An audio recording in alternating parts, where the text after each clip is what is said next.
one of the things that so badly undermined public trust in the NIH in particular, and I think you addressed this when you were before the committee the first time for your confirmation hearing, was the work that NIH did and funded at the Wuhan Institute of Virology for coronavirus gain-of-function research, and of course lied about it. For 2 years or more, NIH denied that there had been any funding whatsoever that had gone to Wuhan, and then ultimately had to admit after public reporting that indeed there had been gain-of-function research with NIH money through EcoHealth Alliance that had gone to Wuhan. My question to you is this: has the NIH done under your leadership now a thorough review of all of the grants or other funding streams that may have gone not only to Wuhan, but to other labs in China? Do we have a handle now on what NIH was doing over the last decade plus in funding? I think this is so important because we were misled. I say we, I mean the American people were misled and lied to. And those of us who said, wait a minute, we think there's a funding stream there, we were called conspiracy theorists,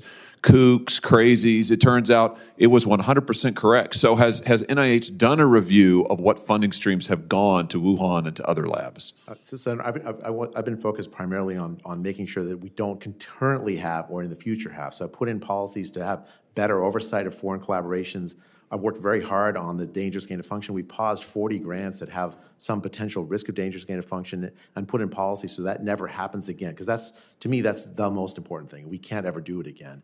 I'm working on the review. It's a long review, and it's gonna. And I'd love to work with Congress, and it's something that other parts of the administration are also interested in. It's a long, complicated story that unfortunately doesn't just involve the NIH.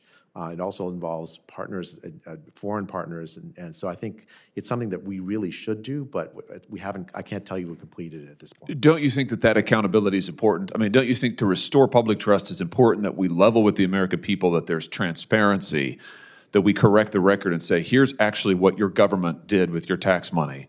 Maybe it'll be little. I mean, maybe there won't be much beyond what went to Wuhan. I hope that's the answer. Maybe it's more than that. Whatever it is, I think the public deserves to know.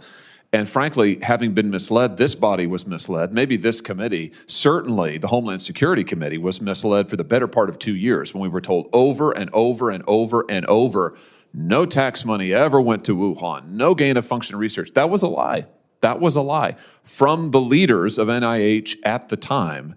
I think those lies need to be corrected, and the facts, all of the facts, however sordid and unpleasant they may be for the institution, need to come out so that the public can say, okay, we've cleaned house here. We've got some confidence in what our own government is doing with our tax money. Don't you agree with that? I do agree with that. Like after a patient dies in a hospital, there's often a conference, a morbidity and mortality conference, where there's just an honest conversation what went wrong.